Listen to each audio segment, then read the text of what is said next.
So good afternoon for those of you that have just arrived. Is there anybody in the foyer, Charm, that might want to come in for the conversation? So good afternoon for those of you that weren't here earlier. My name is Blaze and I'm the host for today, but I'm also a broadcaster in North West London on a community radio station which I co-manage. It's called the Chalk Hill Community Radio Station, and the show that I do personally is called the Let's Talk Show. But I also do lots of work in the community through my other organisation, which is called Cosja Baden. Now, Cosja Baden means omnipresence. We are in many places trying to do much. One of the key things we do at Cosja Baden is raise the profile of health awareness. And I'm going to use the word equity, because if we say equality, that assumes that we all require the same thing. But if we're looking at things from a cultural perspective, we absolutely don't require the same things. We require perhaps equal access, so fair access. But we know that we require different treatment. There are different things that work best with our skin. There are different things that work best with our hair. So we're not asking for the same things, but we are asking for fairness in terms of how we are treated, or in fact how we are not treated in most cases. Some of you have heard me mention earlier about the work I've been doing for many years now around prostate cancer. About 6 or so years ago, someone by the name of Errol McKellar walked into my studio for an interview. I didn't know that he would change my life, but he changed my life, and we both started on a mission to raise the profile of prostate cancer. I had already known my guest today, who I'll introduce you to shortly. I had already known him for many years. What I didn't know was that him and Errol were cousins. And so today, my special guest, many of you in the community will know him as a DJ, as the person that does the football. He's known as Gussy Roots. Can you put your hands together and welcome Gussy to today's event? Now, Gussy's really busy. I'm busy. Gussy's really busy. And it's important that he has given up his time today to share some information with you, because it's really important. We can have lots of information from the medical professionals, and that's important. But to live the experience, there is nothing greater. There is nothing greater than somebody telling you their story from their perspective. So whilst the professionals might say you've got eczema, you've got whatever it is, they say here's your prescription, go downstairs, have your blood taken, and we'll see you in a couple of months' time, and off you go. But they don't live your everyday life. They don't live your emotional aspects that you're now about to go through. So I'm just going to ask Gussy to give a brief introduction about himself before we talk about today's topic. So Gussy, for the listeners today, just give them a little bit of a sense of who you are. First, I must say good evening to everyone. Not good evening, good afternoon, I must say, first of all. And then you guys say good evening. Good afternoon. Good afternoon. Right. For me, I'm never too busy to come up to something like this, because it's my passion, and it's something that I'm going through myself personally. Oh, wow. We're going to touch on that a bit Tell about your background.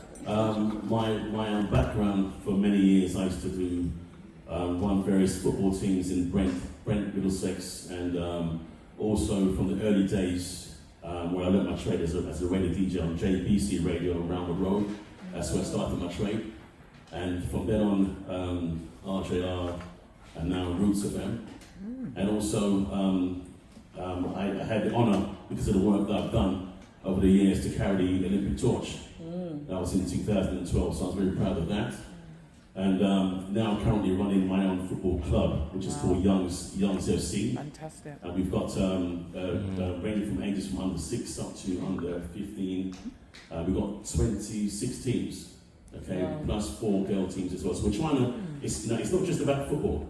It's about trying to get the right mentality for the youngsters now from an early age, because the way I'm looking at things out there now is just, parents think it's easy to go to school and do X, Y, Z, but it's not, because as soon as you step into that environment, you're under pressure, the peer pressure thing. You've got to fit in, you've got to be like somebody. And if you haven't got the right mentality or the right upbringing, then you're drawn to one side. Everyone can be drawn to one side, but everyone knows right from wrong kind of thing. So. I love that, because there are so many things you can do with young people when they're a part of a group outside of school, where they are recognised individually and collectively. And they don't get the same level of recognition in most cases, I think it's fair to say, in school. But also doing football with young people is, of course, looking at their health as well as their education, all the other social aspects. So, Gussy, you and I have been a part of the Errol McKellar Foundation for some time now, and we've been doing the walk and talk, etc., and you have been supporting. Tell me, first of all, before we go into your story, why you felt that it was important for you to get involved in that campaign. The reason why I got involved was when I found out about my cousin Errol. He told me that he only just went to the doctors just for his snoring, so the prostate thing didn't even come to his mind. So on his way out, he picked up a leaflet and he said that he just go and get tested. And that's when he found out that he actually had it, but his one was, it gone oh my God. far. So if he hadn't gone to the doctors about his snoring, he would never have found out. Oh my God. Yeah. So that's a good point. Yeah. Because of course with this condition there isn't always signs and symptoms, and if they are, there is something you probably would miss and not notice. And so Gussy's been supporting Errol, who has an amazing story to tell.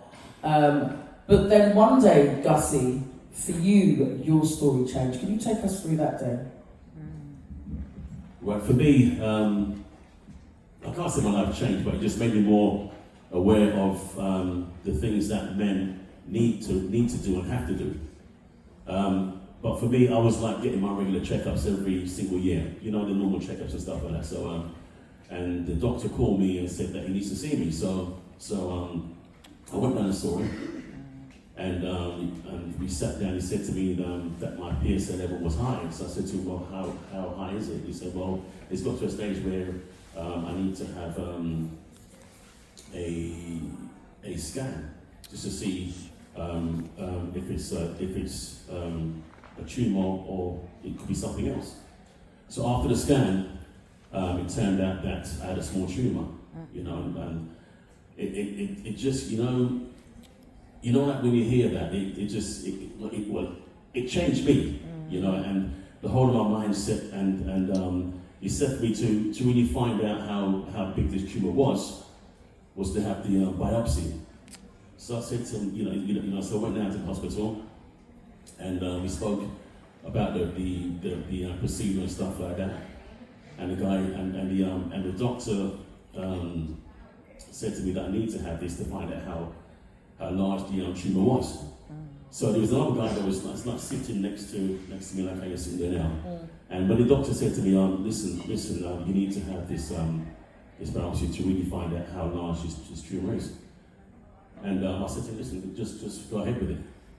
So the guy next to me said to me, he looked at me, so I said, well, why? I'm trying to figure out why he's staring at me. He said to me that I'm the first one that's actually said that I want to have the biopsy. As soon as I mentioned the word biopsy, most men just come out and walk out. But the thing to that is, you see, the only way that they can really tell how big this cancer thing is or the tumour is to go through the biopsy.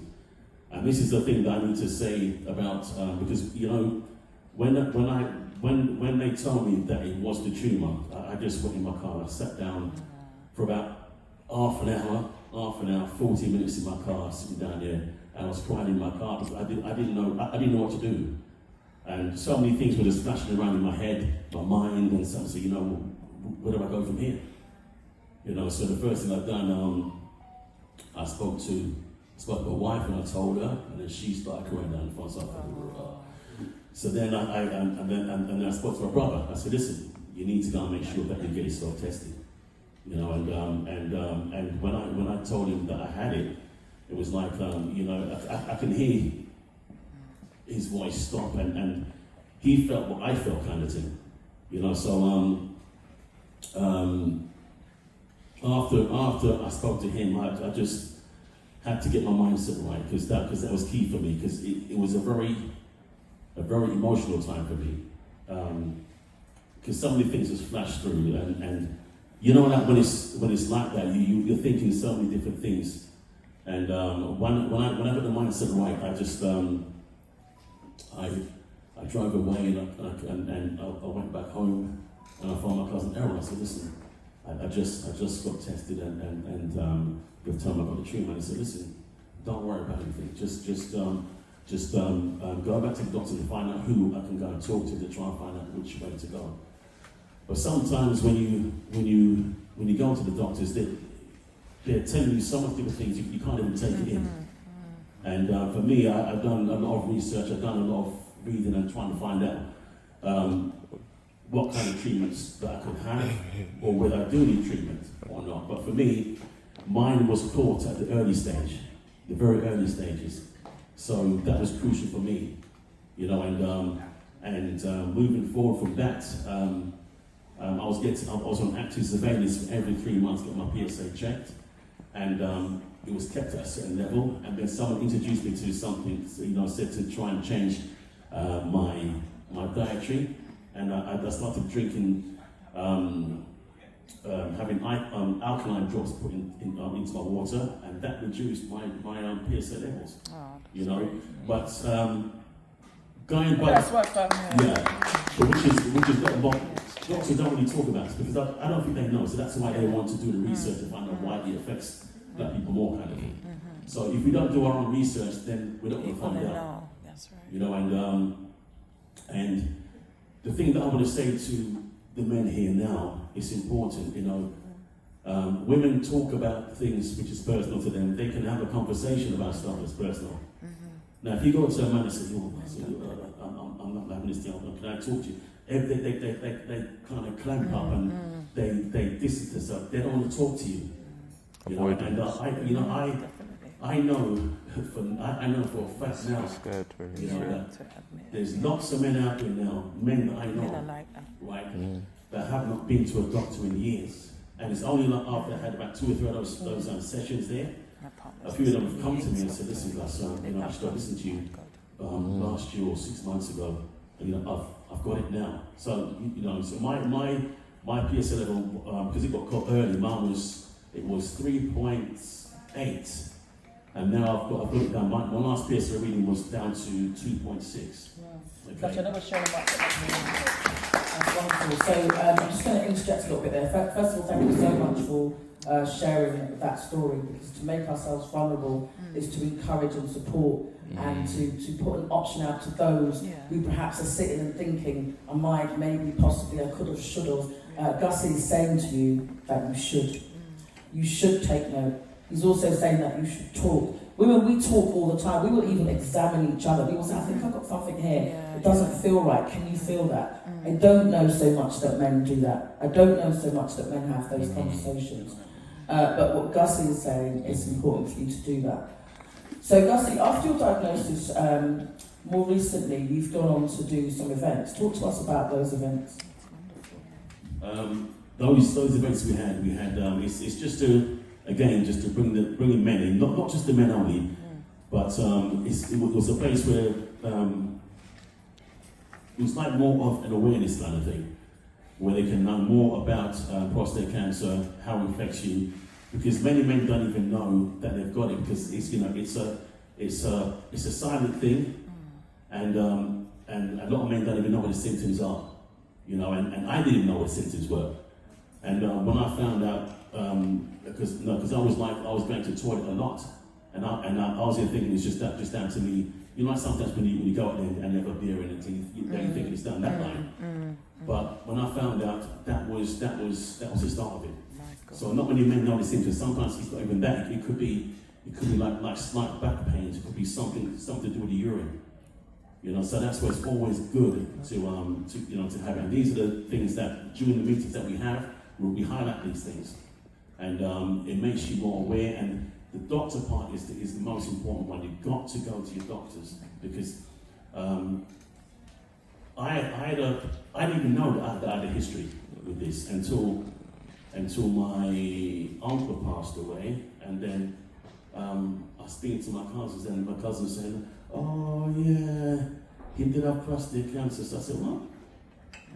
So these are little things, So if you've got a history of this thing, you need to make sure that you tell your family, because see now I know that I've got it now. I'm telling my boys, I said, listen, you need to make sure when you get this age that you get it sort of checked out. Because my youngest is 40, and my oldest is going to be 45, right? So I'll make sure that them boys are on it, So because I know also some adults that's gone to the doctors and asked for a PSA. And the doctors ask them why do they need to have it. They shouldn't be asking them questions. Once you reach a certain age, right, they're supposed to do it. I think now they've just gone through this screening thing. Okay. We'll talk about it later on. But that's the most important thing is men need to visit the doctors. Okay, you need to go there, and all it is just a simple blood test. That's all it is. And then from that blood test, then you can know which way that you want to go from there. So thanks, Gussy. So a couple of things there. Gussy said that there are some symptoms that you might just think, oh, that's that bear that I had, or it's summer, it's hot, I've been drinking a lot of water, it's that. Or you might be extra tired, you might be getting up more at night. And the thing to understand is that women, where there's a history of breast cancer in your family, they still can impact the men. There's a relationship, there's a correlation between the two. So don't think if you've got breast cancer, you've only got boys, that it's okay, because there is a correlation between women who have the gene. I'm not medically trained, but they have the gene that means that their sons can also be prone to having prostate. The same thing like what Blaisey's talking about there. At one of the meetings, there was a lady that was sitting at the back, and I knew her, and it's only when the actual meeting finished, she came up and said, "Can she say something?" So I said, "Yeah." And she's one of 7, okay, right? And all 7 had cancer, all of them, right? She had 3 sisters, 3 sisters had it, and the brothers had it. So there you go. You cannot ask a question. I can't hear you though, so you probably have to, unless you've got a really loud voice. Yeah, sorry. Just what's a PSI? PSA. So it's good to talk about that. PSA. So it's a blood test that you take. Prostate. Is it prostate? No, PS. Where's Murray? What's the S? Antigen something. I'm going to tell you in a bit. But it's a blood test that measures the levels. Was you going to say something else? Is it prostate specific antigen? Yeah. Prostate specific antigen, but I confirm that. It's a blood test that you have that tells you the levels at which your prostate should be and what it is. And so if it's raised, although there is some conversation around it might be raised, but it doesn't necessarily mean that anything needs to happen, because it's prostate specific antigen.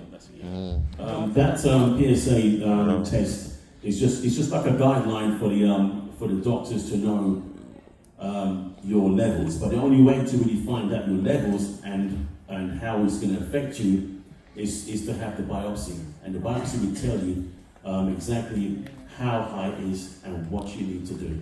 Okay, so any time that you have a blood test or sort of PSA test, get them to give you the readings of all of that, and then within that reading it breaks down certain things that you need to ask. Thank you for asking that, because menopause doesn't allow me to remember PSA, PSG, PPCC. So it's downloaded. So it is prostate specific antigen. But just Google it as well and get some more information around it. So what I want to say to the women and to the sisters, hold that question open to you. What I want to say is that we are often the gatekeepers. We are often the ones that say, like Errol's wife, Sharon, she said, you need to do something about your snoring. Yeah. So if you notice there's something different about your partner, then maybe you should say, actually, you seem a bit more tired than usual. Or every minute you seem to be getting up to go to the toilet, are you aware of it? Yeah. Because sometimes we don't even notice the changes in ourselves. So we are the gatekeepers. You get a question at the back? The alkaline drops I got was from Amazon. Alkaline drop.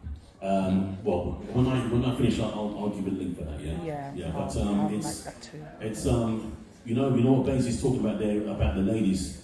It's important that you check your partner, your husband, and or friends, and if you see any slight thing, because men are very stubborn. Because I think years ago I used to be similar to that as well. But you see, you have to get to a state in your life now where you have to fix it on man up, right? A lot of guys need to do that. Guaranteed here now, if I ask most men in here now, when was the last time you went to the doctors? Only a handful would put their hands up. Gentlemen, when was the last time you went to the doctors? Last week? 3. Yesterday. Why? I have the proof here. I don't want to. This is funny. This is where the men feel funny. I got the proof here. How important it is, okay? Because Sorry. it's something that you need to do regularly, like every single year. And the men that's over 50, yours is every 6 months. That's good. You know, men over 50, it's automatic that you go and ask the doctor for a PSA test, and they can't turn you away. Don't leave without them giving you that PSA test. Yeah, because some of them would like to turn you away, or when you go to the doctors, they'll just give the normal blood test. You don't want the normal blood test. You want the PSA one. PSA. Yeah. That's right. Okay, question behind me. All I'm asking is, do the men have to wait to be 50 before they get this test? Can they go at That's not true. That's not true. Well, this is something that there's something that a 10-year-old might see. I get that, because the thing is now, this is something that we're fighting to try and get the age reduced. Because I think they were saying 50, 45. It can't be less than that before you can have it. But it's affecting us big time. You know, the prostate cancer is coming like a common cold for the black The one man. I thought about. That's how That's why it black is. man don't want to go to And hospital. people don't seem to understand that. And I think if they can get this screening thing done right, and they agree with that, it would help us a lot. And I think that I don't think that they'll be able to handle it, because the amount of men that I know out there now is walking around this. They're walking around, they're walking time bomb right now. And the last person that came to me was someone that I think most of you know about. I'm going to call his name, right? He came back to me and said, Gussy, listen, can I talk to him? And I spoke to him a couple of days ago, right? And he said to me, listen, I'm in a lot of pain. I don't know what to do. So I said, well, what is it? He said, I went to, when he's down the toilet, he's peeing blood. And I said, this has gone too far. So so I said to him, what's your PSA level? The man is telling me 22. So I said, come on, man. 22 is gone. It's gone too far. So why wait for it to get to that level before you go to the doctor?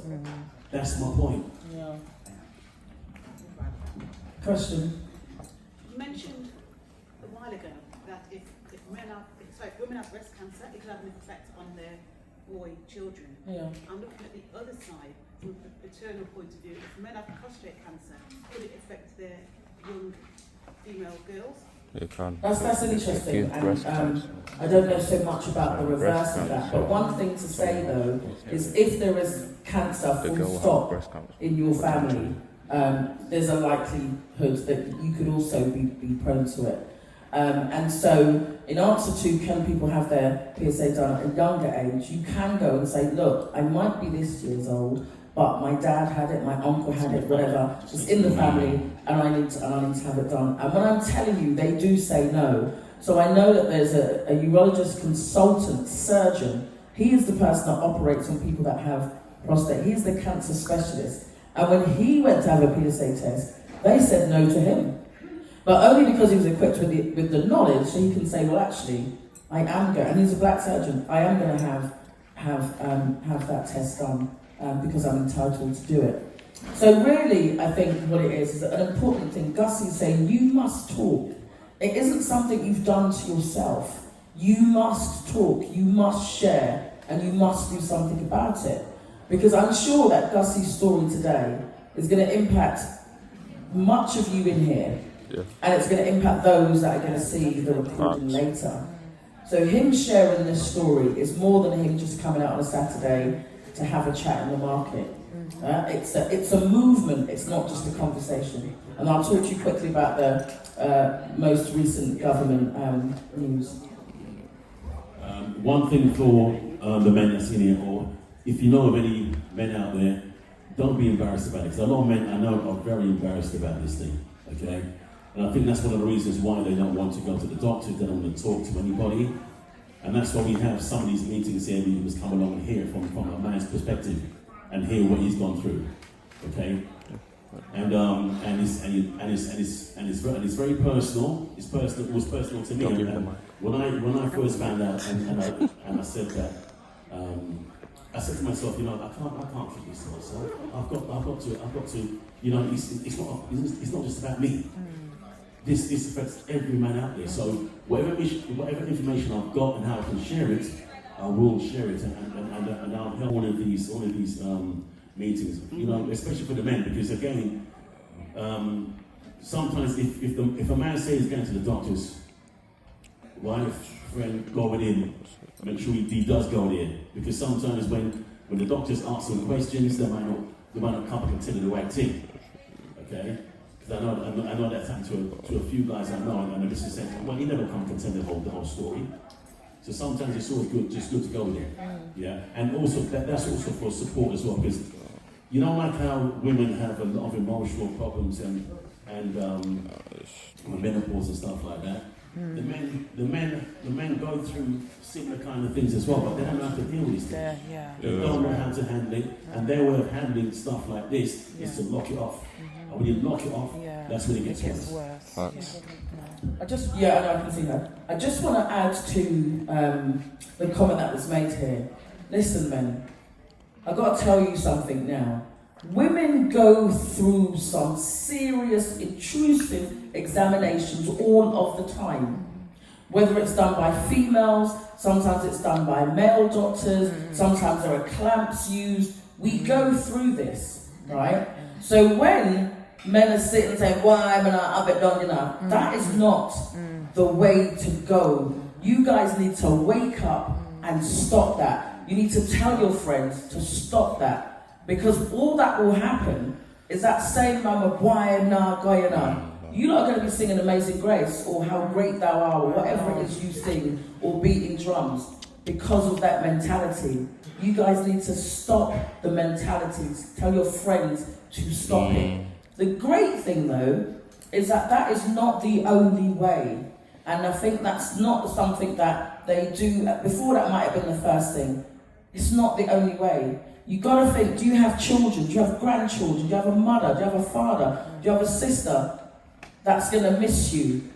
Because also, when anyone has anything, you are the person that has the condition, but the rest of your family, they live with that. Your wife lives with it. Your children live with it. Everybody lives with it. So it's everybody's thing. And so that mentality really needs to change. We'll take one more question I'm going to just say about the news, and I think we're going to start to wrap up.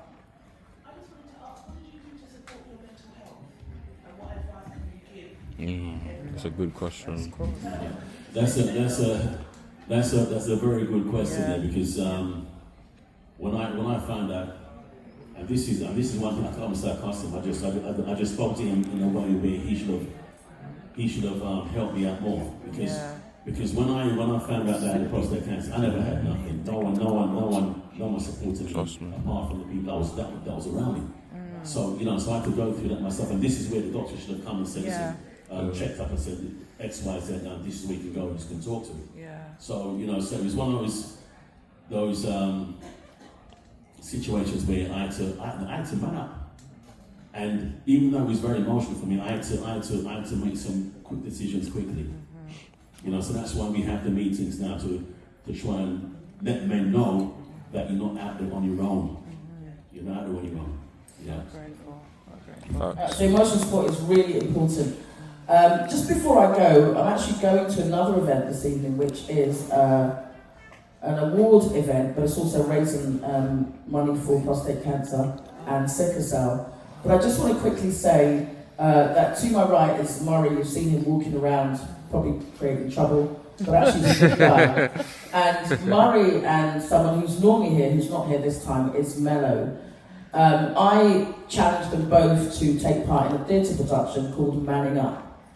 And not only did they do it, they've done it exceptionally well. So much so, we say we left from Arsden and we're going on tour.